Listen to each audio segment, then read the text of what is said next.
Hey, this is another mega for me anyway, mega solo cast, going through how we can just decide to let go of fear, anxiety, worry, jealousy, grief, well, you name it, anything basically, you fill in the blank, just by understanding, but also understanding that you decided to create this yourself. And that's a little bit offensive, isn't it? Is it? Have a listen. Because when you learn about your issue, whether it be anxiety, fear, well, basically any issue, when you understand what it's trying to do for you, guess what? Yeah, that's when it starts to disappear. Because when you understand, it just happens. I think you'll enjoy it. So please do.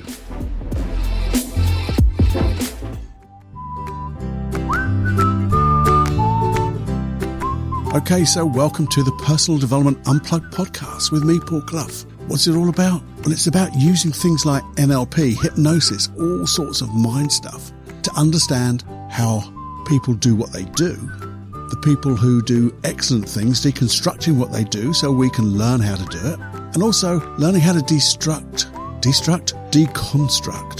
the things that we do which we're not happy with so we can change it, we can learn from it, and all in all, learn to be the best person, the best us, the real us that there can be. So no more a wisher or a coulda. No, these wishes, your wishes, are going to turn into dreams, and those dreams are going to turn into reality.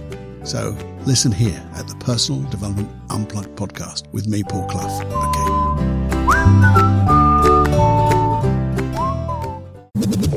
Warning. You are entering into the unplugged mind of Paul Clough. Too late. Personal Development Unplugged. Hey, my friend, we're back again, and I haven't finished editing the last episode yet about stepping away from fear. But we discussed, didn't we? We discussed about deciding to have these issues. And I said then that we would discuss it even deeper in the next episode. And here it is. So recording it now. And what am I going to tell you? Well, a couple of things I want to, as an overview again, is to understand, learn. That's basically going to be the principle. Understanding something, learning something. And when we understand and when we learn, that issue just disappears. We can let it go because it's no longer serving a purpose. Got to get into that deeper. Part of the theme will be, don't accept these things because we're just going to acknowledge it. Again, because when we acknowledge it, we can ask better questions to try to understand, to learn, and then let go. If we just accept it, it's there. But we'll talk about that again in a moment. This is the overview. And the thing about this is, I have an intention of the way I would like you to feel. Or, with that feeling, a belief. And it's a simple one. I can do this. That's all. If I can get that at the end of this episode, that you feel and believe I can do this, my job is done. So that's it. Because the only reason it's important, well, not the only reason, but one of the main reasons this is important is because you get to decide. And all you have to do now, if that's going to be important to you, because if you're suffering, or if you're suffering from any type of issue, but even if you're not, maybe you'll know somebody, and even if you don't know somebody, maybe one day shit happens and something bites us on the bum, and we have a little issue. It don't have to be big issues. But we have a little issue. Could be anything. It's good to have this understanding so you can let it go there and then without it building up. So here's a question to you. If you do suffer, and I think we've all got issues somewhere along the line if we dive deeper. Some of us don't have to dive that deep, do we? But why would you decide to have this issue? Those issues, maybe let's make it plural. Why would I decide? I know this stuff. Yeah, I still have issues. Why would I decide to do that? And the thing is, why would you decide to keep it? To keep doing the very thing that is your issue. Keep doing the issue, even though it's not comfortable. Because it's not, is it? We call it our comfort zone, and it's not comfortable. Therefore, why do you call it a comfort zone? Because we stay in it. The thing is, it's a familiar zone, isn't it? We're familiar with this feeling or these emotions, these beliefs. And therefore, familiar, sort of comfortable. I mean, I did hear, and it was the same for both people. They were fairly famous, and they were manic depressives. And they were on the different scales of depression and all that stuff. Now, I have to take it with a pinch of salt sometimes because I wonder, how do you keep in the public eye? Well, maybe I can just be a manic depressive. But the thing is, neither of them sought help. And why was that, you wonder? Because they had obviously decided then to keep it. And the answer was, but I don't know what's on the other side of this. I know when I'm down, I'm down. And I know it. It's not comfortable, but I not understand it. I'm just there. And I don't know what would happen if it went. Well, there's an answer to that. Find out, because it's going to be better. But when you're in the middle of that, I guess, it's very difficult to take that glib statement that I just threw out there. Well, it'll be better. So I want to think about it in a different way, because we can fall into that trap. We don't have to be manic depressives to hold on to an issue. I know I've got issues that I've held on for a long time. Now, sometimes they're not that big a deal, so I'm not bothered about changing them. But in my line of business, I've changed my mind on that because I know that that's an adult thing to do. Well, I thought adults is a good thing, Paul. No, it isn't. I tell all my clients, please don't be a bloody adult. And they go, what do you mean, Paul? I said, well, we've done this work. We've worked together for, I don't know, an hour and a quarter, say. How much better do you feel if, on the scale of 1 to 100, 100 is where you want to be, 0 is where you came in. How do you feel? What do you think? First number what comes into your head right now. Boom.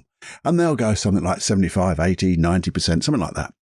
I said, good, great, because that'll probably keep getting higher and higher. But the adult says, if it stops at, say, 90, 95, I can live with that 10%. I can live with that 5% because I've changed by 90, 95%, so I can live with that last little bit. That's an adult's way of doing it. Anybody else would go, do you know what? In an hour and a quarter, we've changed from 0 to 90%. That might get even better. Well, how much longer is it going to take to get that last little 10%, 5%? Well, it'll be no time at all. And guess what? Life then gets richer, and you haven't got that worry that 5% becomes 10, and that 10 becomes 15, and grows and grows and grows. So, knowing all of that as a basis, as it were, I think we should just, I say acknowledge, don't accept, but when we acknowledge these things, we just need to ask better questions. Things like, how can I change? How can I let it go? That's a simple little question, but what direction does that put you in?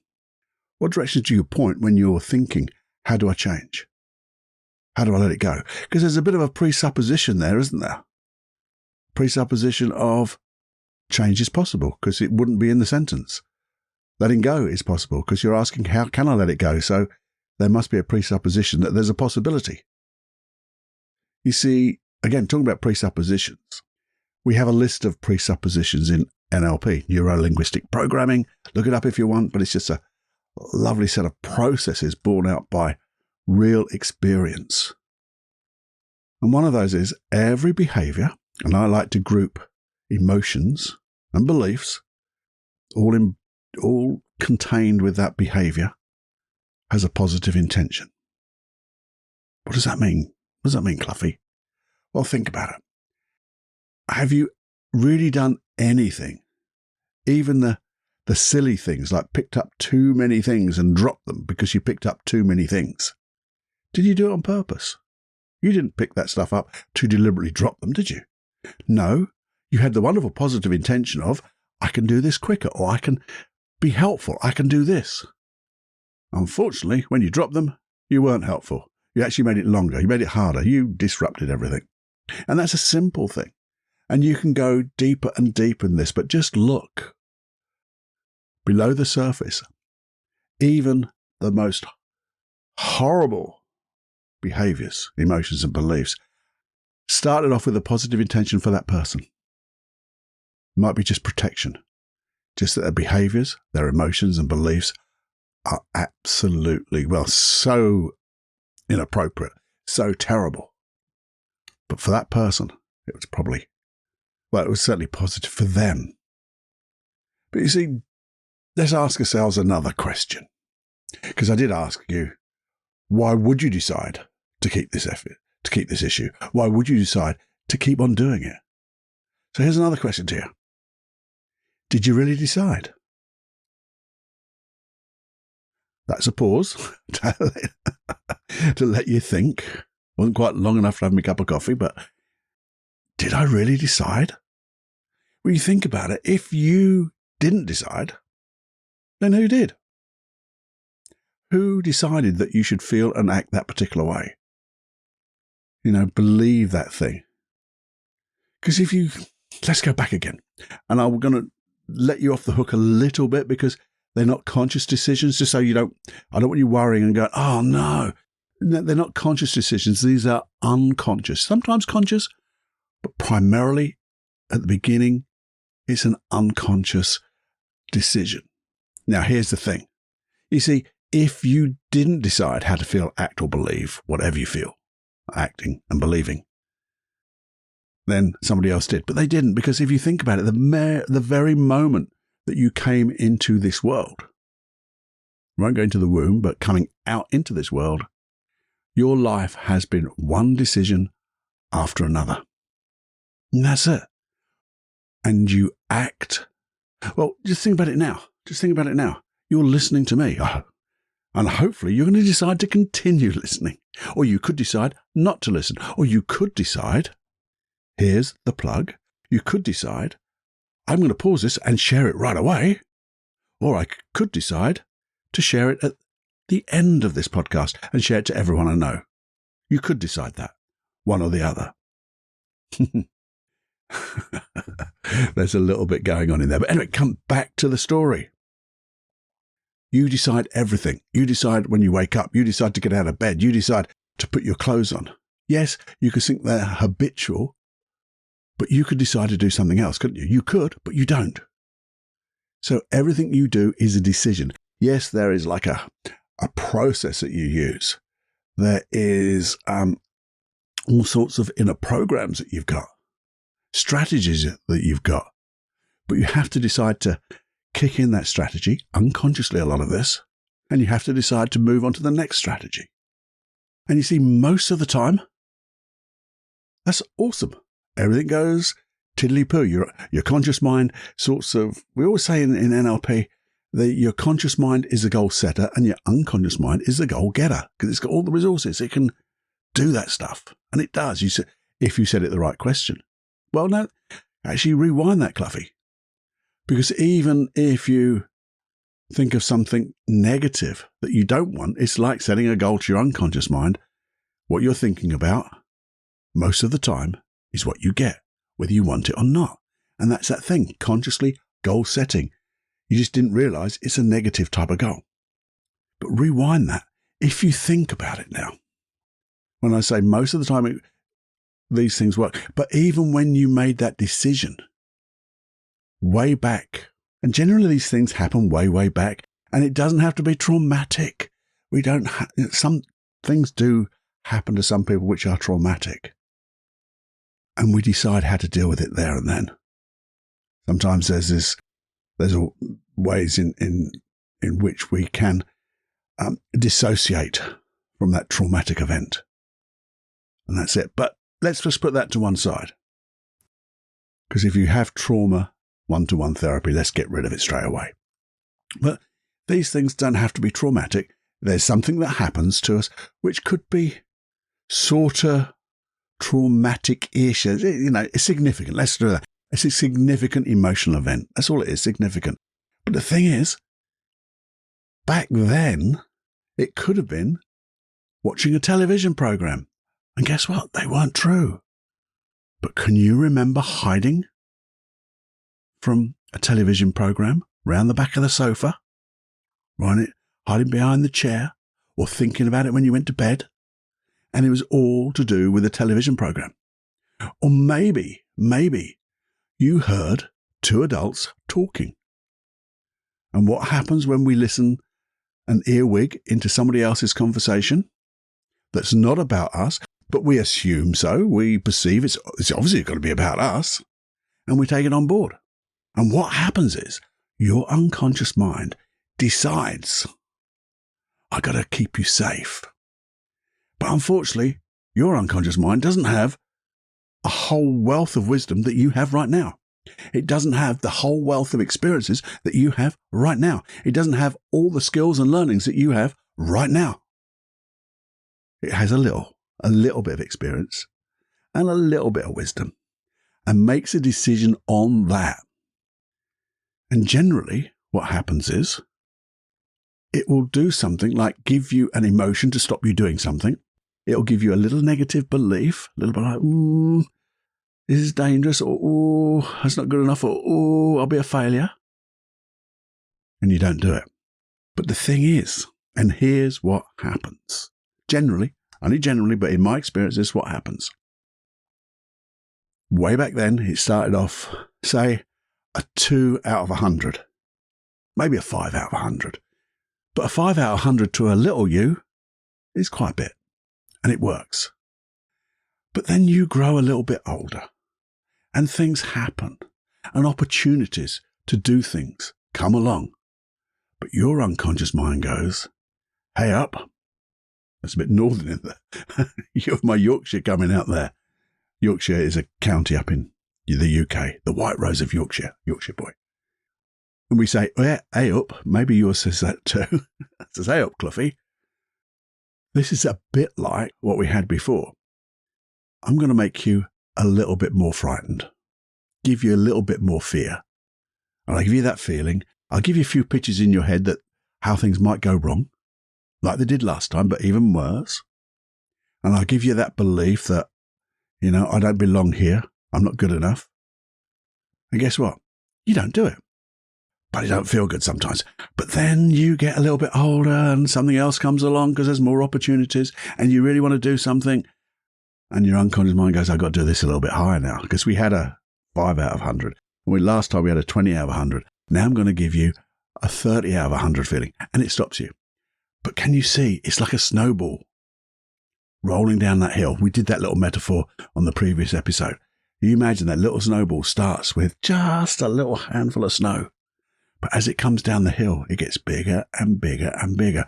And what tends to happen, just to reinforce this bloody thing, your unconscious mind picks out all the sort of memories and all the sort of feelings that sort of existed in the past and sort of like are similar and dumps them on this new thing just to reinforce that you shouldn't do it and stops you doing it. And that's what happens. Now, I'll give you an example, and this is totally fictitious, but it did happen to a friend of mine. So there you go. He went out one night, and a bit silly really, it was very, very late, very early hours in the morning. And instead of getting a cab or a taxi home, he decided he would walk. Not such a good idea. He wasn't really, in the good frame of mind as he were. A little bit of alcohol, that type of thing. And instead of trying to cross the road, he went by we call them a subway, but it's like that little thing what goes underneath the road. Early hours in the morning, this was not good. And what happened was he got beaten up. He got beaten up pretty badly, but he's all right now, by the way. He's all right. He was fine. But it took a few days, week or so to get the bruises down and things like that. Now, that started then. He didn't want to go out anymore with his friends on those nights when, like the Friday night and the Saturday night, he didn't want to do that. And then after a while, he didn't really want to go out in the week. And after that, he actually started staying in and getting like agoraphobia or agoraphobia, whichever side of the pond you are. Now, as a hypnotist, what we could have done, because we're good hypnotists, say, oh, we're not good at doing hypnosis. This is not a good thing to do, by the way. We could have done, let's go into trance and let's forget that memory. Let's erase that memory. Let's let it go. Let's push it somewhere so it's out of the way. So when you come out of trance, guess what? Can you remember that thing? What thing? I can't remember anything. Okay. What would happen? He'd do the same bloody thing again, wouldn't he? Why? Because he hasn't learned. If, as a good hypnotist, a good hypnotherapist, we got their unconscious mind, not their conscious mind to relive it, because I don't believe in that type of analytical stuff. I don't do it. Can't do it. Well, I can, but I'm not going to. I can't do it morally for me. So I don't want people to go through past traumatic events again, because I just think it reinforces it. No good. So what I ask my client's unconscious mind is to do a review unconsciously, keeping everything away from the conscious mind, but to review it in a way they can learn from it. Learn from just that event, but also learn what they needed back then from reviewing that event, what they needed to make it better. What didn't they have that they have now to make it safe and comfortable? Now, when they come out of trance and you talk about things, well, if I was going out, Paul, I'm confident about going out, but I would make sure I'm with a friend that's going to make sure I get home safely, never going down an underpass, because that's dangerous, learning, dangerous. But I'd also would get a cab. I'd make sure. And this is what I used to love about my son. Well, one of them. When he went out, he always made sure that in one pocket there was enough money for a cab to get home. And he would never, ever walk home. Never. Didn't matter whether he was going for a drink or not going for a drink. And I don't know whether that came from this type of example, this metaphor and working with people, but he was learning, and we learn. So, and when we learn, guess what happens? That event becomes a memory in the past when it was not so good back then, but it doesn't affect me now because I have, and this is a thing, right at the very beginning, we have understanding, we have learning, and because we've learned what we need to learn and understand what we need to understand, your unconscious mind goes, we can let that go now. The job is done. I don't need to keep you indoors now because we didn't have the learning, but it needs help. It needs help to understand. And you see, until we learn from that event, the very root cause, there's going to be a conflict. Because, let me see if I can explain this a bit better. I'll do my very, very best. So, you see, what's the grief? Have you, hopefully you don't feel grief that much. But if you have, or if you do, just think, what is the positive intention for grief? Because grief bloody hurts. I think it's to ensure that we don't forget. But unfortunately, your unconscious mind remembers that feeling, that sad feeling, that hollow feeling, that empty feeling. And that works, doesn't it? Because you feel so bad not having that person, that animal, that thing in your life anymore. Therefore, you will never forget. But what a horrible way to remember. And that's a different thing, you see, not forget, but to remember. And that's the conflict, because you see, I don't want you to forget, but by remembering it in this way, it's negative. It feels horrible. And if you carry on doing that, it won't do your body and your health any good. So there's a conflict. I don't want you to forget, but I'm making you sad and horrible by remembering this way. But what would happen is, if we learn from it, a little thing, and this is what I teach my clients, we remember the good times in a different way. guess what? There's no hollow feeling. There's no sad feeling. We feel blessed. We have gratitude. I love remembering the people, my dear friends, my pets, because I remember the good times. Yeah, I'm sad that they've gone, so I haven't got them here, but they chose me. Anyway, that's another topic. But think about anxiety and fear. Let's keep that down to fear for the moment. What does fear do for you? What is the positive intention of fear? What's it trying to do for you? That's a little pause. Well, it's to protect you from something, isn't it? Maybe protect the thing that you're frightened of. But the thing is, so we've got safety. Yeah, we've got positive intention, protection, and safety. But here's the thing. How safe do you feel when you're actually feeling fear? It is the most unsafe feeling that you can have.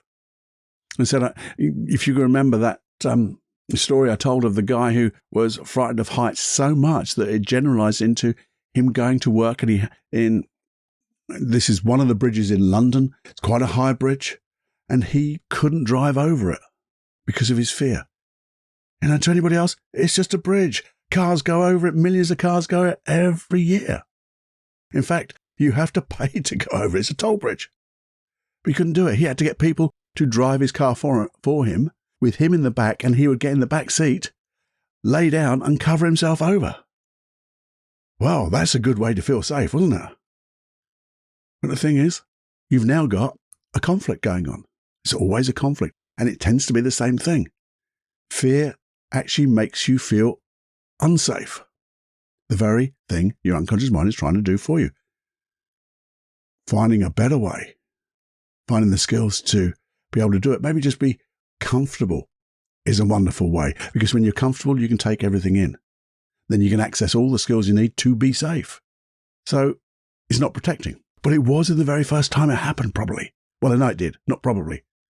But it's now no longer appropriate. Those behaviors are no longer appropriate because your unconscious mind has missed out all the wonderful skills you've got of being comfortable, of accessing the skills.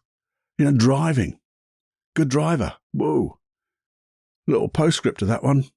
After the work, he can now drive over that bridge. He goes walking up and down hills and looks over edges and no problem because he is safe. Think about worry. What's the positive intention of worry? Another pause.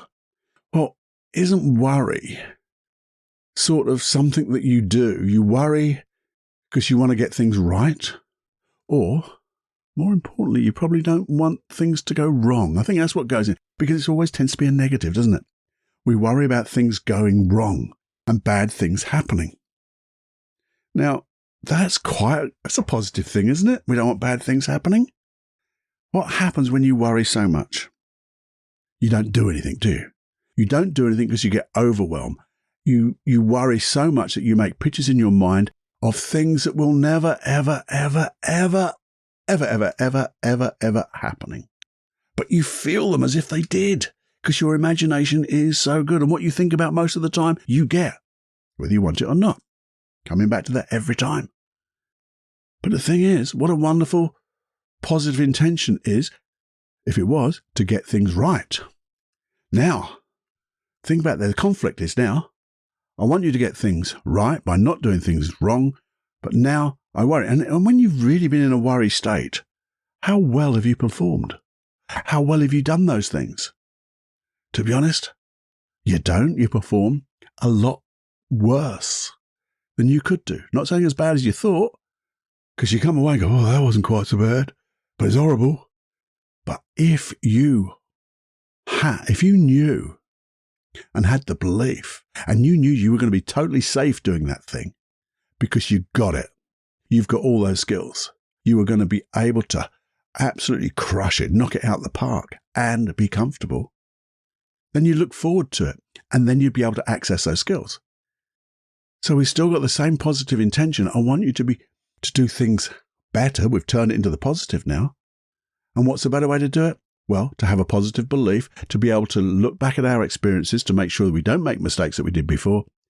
And because we've learned from them, there's that learning again.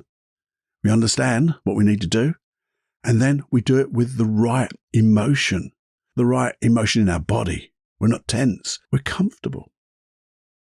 So it always seems to me to be the positive intention is great, but the behavior that your unconscious mind and the belief your unconscious mind uses is a complete opposite to the same thing and gives you the thing that it's trying to stop you doing. We'll do one more, because this is pretty good for most people, I think. Jealousy. What's the positive intention of feeling jealous? Another pause. Well, to me, it's to stop you losing somebody because you're really thinking about them all the time in such a lovely way and a loving way. No, you're not. You're thinking of them doing other things and you're getting needy. You've got to be there. You've got to text them every 2 seconds. You've got to do this. You've got to phone them. What are you doing? What are you doing? What are you doing? And what does it actually do? It drives them away because you're needy. But the intention is to have a loving relationship and keep it. Let's go positive. To keep the positive relationship, make sure it's positive, make sure it's good for you. If not, we move on to the next person and find someone who we can really love and they love us. But what would happen instead of jealousy, to keep a loving relationship, we ask ourselves a question: how can I support them in their needs, not mine, their needs? How can their needs be met in a better way? Well, maybe then loving yourself. Oh, it's a bit soppy, Paul, but it is. If you love yourself, you become lovable, and that's what people love about people. They're lovable because they're just so. Well, neediness is a thing of the past, and that neediness was part of the old behavior, and now it's not there, and people go, I want to be with this person because they make me feel safe. They share their love. They are open. They're vulnerable to me. And that loving relationship gets stronger and stronger. So can you see, every emotion you have to look below the surface. Because I've gone through specifics, but can you see how generally it seems to be the same type of process? What you're feeling is the thing that your unconscious mind doesn't want you to feel or stop you doing by making you feel that. So I don't want you to be frightened, but I'll frighten the living daylights out of you to stop you doing the thing that might frighten you. Worry, grief, jealousy. You want to listen to those again? Just have a think. This is the way, obviously, when I work with the clients, this is what I find out by my questioning, with my hypnosis and things like that. And I've got a series of ways of doing it. But you can do it too. But what I would say, first of all, before we do, you can do it too. You know what I always say? If things like grief, fear, worry, jealousy, anxiety, manic depressive, all that stuff, feeling really sad, anything that is it is affecting yourself to a high level and it's negative, go find a good therapist. I like hypnotherapy, obviously, because that's what I do here. That's what I do. That's the only thing I really know. But if you can find, in my books, a good hypnotist, someone who knows NLP, someone who's good at timeline therapy and is bloody good at the hypnotherapy bits, all those processes together, go and seek somebody out. Someone like me. But it's not a selling for me because I know I work online, but there are so many people close to home as well. Find someone now somewhere back in the ether of time, back into the, I don't know what podcast it was. I actually did one, is what to look for in a therapist. So you can find that, search for. I'm sure if I can find it, I will come back to you on that. But go and get help because it doesn't have to take long. As I said, you might have been fearful for the last God knows how many years. It doesn't take God knows how many years to change it. It's not a calculation. It's not algebra. You can change like that because it happens. I've seen it. And if I've seen it, I know it happens. And because I know it happens, it's true. You can change in an instant if you decide to. Decide with all the will, just to have the will that it takes. That's all you need. Come to that therapist, come to me with the will all the will it takes to change. The will to do, no, that's completely bullshit, Paul. The will to do whatever it takes. That's the way to put it. All you have to do is have the will to do whatever it takes, and you will take it and you will do it. But after that, and whatever I say after this will help the one-to-one, by the way. It's not this or that, because this is supportive, because you can just look at it yourself. So the do-it-yourself side. Just notice. You need to take a bit of time. I'll say that again because I was scratching my nose. You need to take a little time. Find a quiet space. Get your puzzle book out. It's good to write these things down. And just notice. What are you feeling? Can you put a label on it? You don't have to put a label on it. We can find out what's happening anyway, but sometimes, you say, well, I'm frightened. I'm worrying. I'm jealous. It's grief. I'm sad. I'm depressed. See if you can narrow it down a little bit, because sometimes just by giving it a label, I don't like labels that much, but when we get a label, sometimes it helps, because then we can throw the label away later. But it gives us something to say, I'm not absolutely going mad, because now I know that it's worry, it's fear, it's grief, jealousy, or whatever it is. Okay? OCD, whatever. All these stuff, all the same. All behaviors, by the way. So don't fall into that trap saying, oh no, this is ADHD, or this is this and this is it, whatever it is. They're just behaviors. And that's just because they're behaviors and your unconscious mind decided to do so, we can decide to change behaviors, because changing behaviors is easy. Anyway, off my soapbox, back in. Just take some time out and notice what you're feeling, and can you give it a label? And then look at the context where you're feeling it. So if it was worrying about presentations, what are you worrying about? And get into the positive. Is it about failing? Is it about whether you're bombed? Is it you won't be able to communicate, or, I'll be embarrassed? See if you can go, oh, well, it's not actually just worry. It's about embarrassment. Remember the singer, the guy who was going to sing a solo when he was young, and then he had to speak publicly. That was in the last episode. Narrow it down as best you can. But even, and this is, you will, by the way, you will be able to narrow it down. But even as you narrow it down just a little bit, even if you don't go all the way, you then start thinking, how would I like it to be? Forget that you go, oh no, it's so bad. No, but imagine. And you can even say, I know it's even not going to happen, because it's not going to happen. I can imagine anything. How would I like it to be? And just imagine yourself doing it if you wanted to. But just write it down too. Well, I'd like to be, if it could be this way, I'd like to be able to stand up and hold my posture maybe. I'd like to be able to project my voice, but project my voice in a way that I'm communicating the information with clarity, with elegance and something else, whatever. But just think of how you'd like it to be. And notice, if you were like that, how comfortable and safe you would be. Because this is all around some type of safety. Every one of those is like a safety thing, keeping you protected. So how would it be? When you think about it, it would be so much better than the old way. And you haven't changed the intention, have you? Not one iota. That intention stays the same. I want to remember in a better way. I want to feel safe and do things in a better way. I want to make sure I do things lovely and great. I want to support this relationship, all those things. And just think, you could even ask the question, what skills would I need to have that in a better way? Because there's maybe some skills you need to learn. But also, if you think about it, actually, I've got those bloody skills. I just haven't been using them.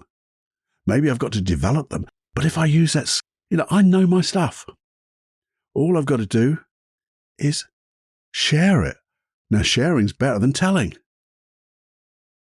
And you see, you saying to your unconscious mind, I've kept the intention. That's a better way.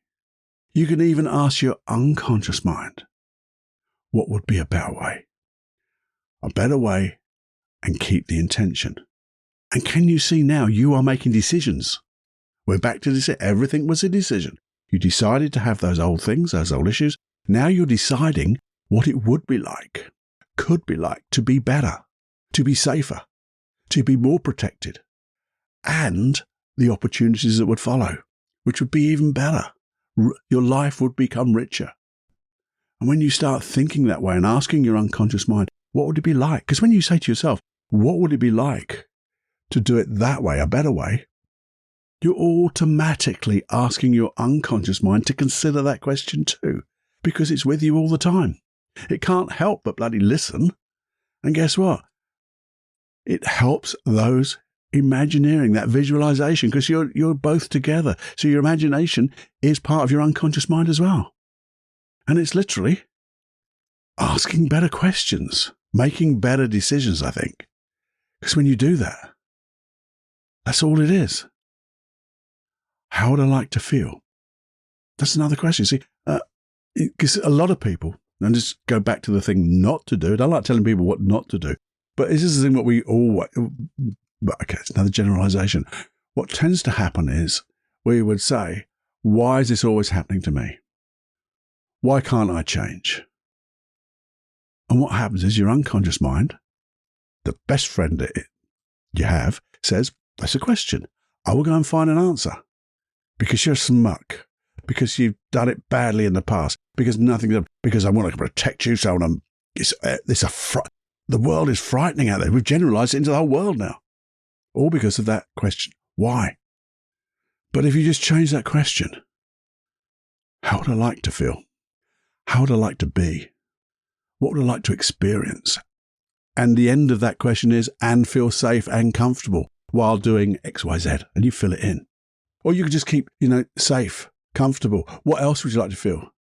Charismatic, confident, with high self-esteem, fluent, connecting, authentic. You could go on and on and on. But what a wonderful question, because when you ask that question, what would it like to be safe and comfortable, all you're doing is you're thinking about what it would like to be safe and comfortable. It'd be damn sight better than it was before. What would it be like to be authentic and connecting? Man, that would be good, wouldn't it? What would it like to be charismatic in such a wonderful way that you just get on with, boom. You cannot not answer the questions. So ask the right questions and then imagine it. And what I say when you imagine it, the first time, do it. And guess what? Do it again. Because when you do it again, you've already done it once. So you know what to expect. So now you can do it even better. And then you do it a third time, because I like 3 times as a convincer.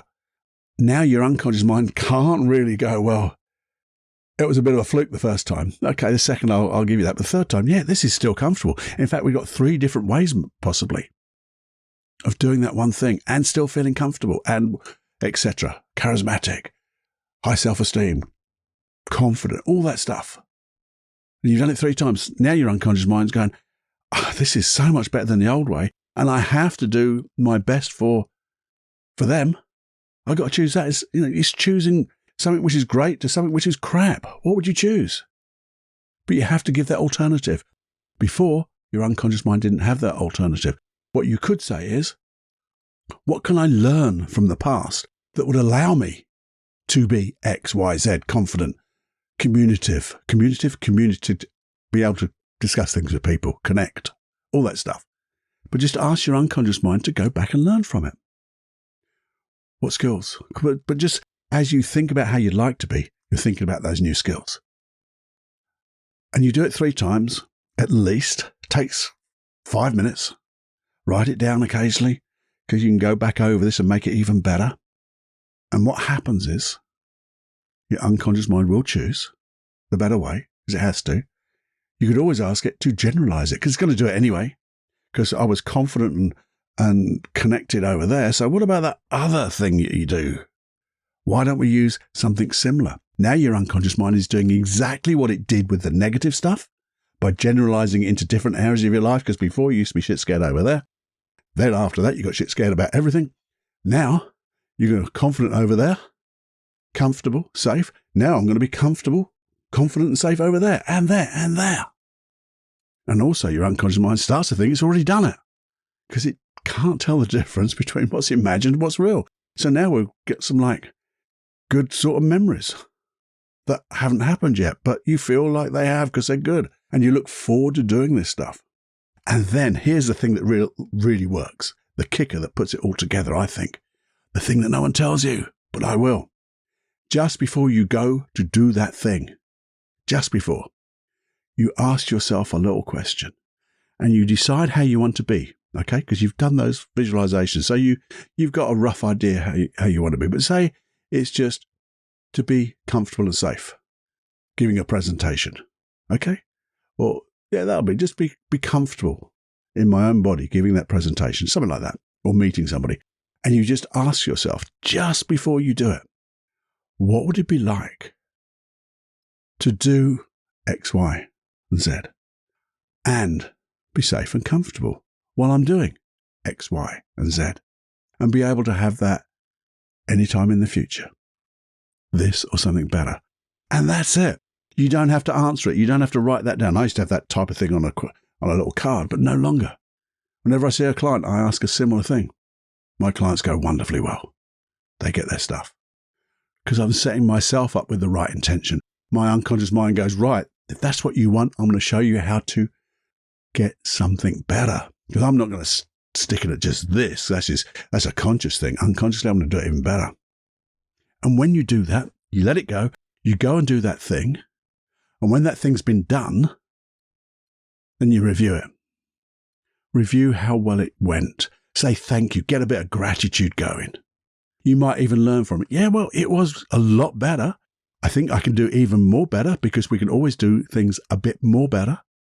So what improvements could I make? Because I wonder what it'd be like if I did it this way as well. And you imagine it again, 3 times again. You're going through this process over and over again, but really quickly, making those small improvements in your mind, making them better. And what would it feel like? And here's the other kicker.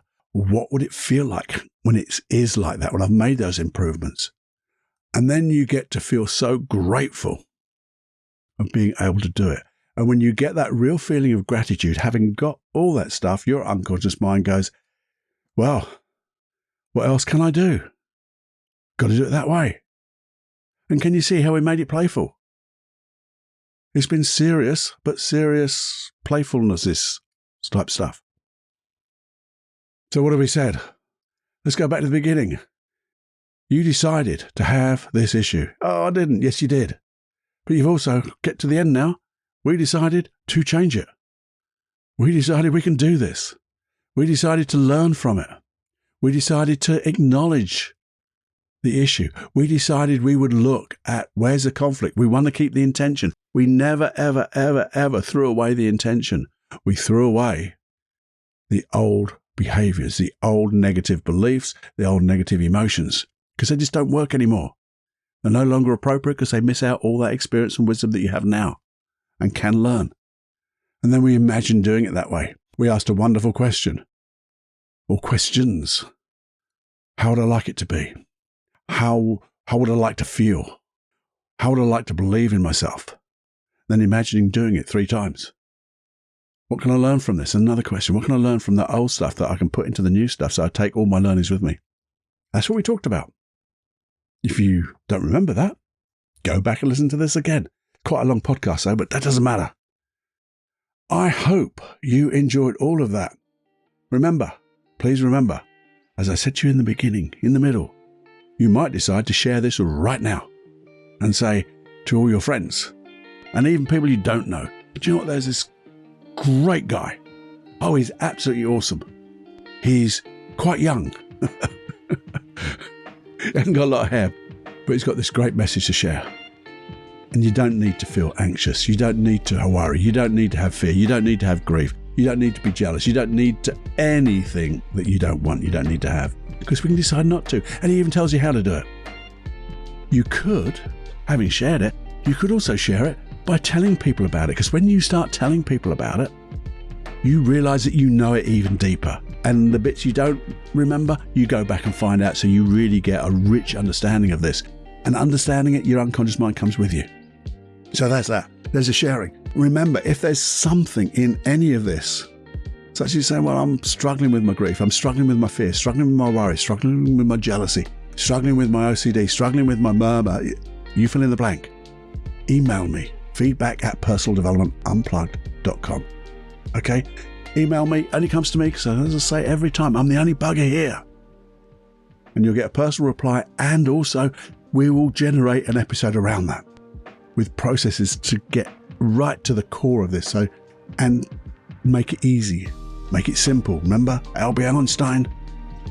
The core of this podcast, in some ways, one of the core beliefs is, in simplicity there's genius.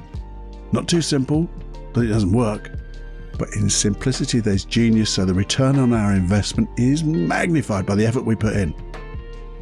Awesome. So email me that, any critique you have, things that you think I could do better. I'd love to hear the things that you like, but things I could do better, please do that. Same email address, feedback@personaldevelopmentunplugged.com. And yeah, and also remember, I go through this every time, but I'm going to hammer it home. 50 plus hypnosis tracks, all free. Well, the hypnosis and NLP processes, and they're all free. paulcloughonline.com/podcast. Sign up. Emails as safe as I can make them. Don't share them. And you've got access to that, and you get a little newsletter with a little 5-minute video of me telling you something. Then you can see how young I am. Sometimes I wear a hat, so I don't have to show my hair that I haven't got. But that's beside the point, Cluffy. What else is there? Oh yeah, and there's also, if you want a program to help you with this, I've got a couple on paulcloughonline.com. There's Supreme Inner Confidence. I call it Supreme Inner Confidence because I want you to be supremely confident inside, but it's a little clickbaity, isn't it? But inside that program, we deal with the past. We set the present and manufacture and create the future. We let go of stuff, we access stuff, and we project it out there. And you get a massive discount by signing on to the hypnosis tracks. Something like 70%, I think. But you don't find out the word to put in, the code, until you do that. And there's a money-back guarantee on everyone, so you could try them all out at a ridiculously cheap price. And if it wasn't for you, because not everything fits everyone. I think this one fits an awful lot of people, from what I hear. But if you were the one person and you don't get on with it, hey, money-back guarantee. Okay. So having said that, I'm going to go and have that cup of coffee now and just chill out and relax. Because I think we've covered an awful lot of stuff here. This has been, I think there's a lot of golden nuggets thrown around here. And hopefully I have communicated it in a way that makes it not simple, but understandable. And that was, if you think about it, one of the things I said right at the very beginning, to understand, to learn and let go. Because you can do this. All you have to do is decide. So until the next time, my friend, I will hear from you. I know you're going to email me and you're going to share. And if you want to put a review up, that'll be awesome. Where you hear this, take a little snapshot of it, a screenshot. Send it to me on that email address and I'll send you something back. Just to say thank you. Until the next time, my friend, it is time now to fly away. Enjoy every heartbeat. And by the way, don't listen, because I like your unconscious mind, having taken on everything that we've talked about now, about changing, keeping the intention, finding really better behaviors, beliefs and emotions. Maybe just surprise their conscious mind by feeling happy for no reason. Ooh, that'll be fun. Anyway, back to the conscious world. Have more fun than you can stand and fly away. Bye-bye now.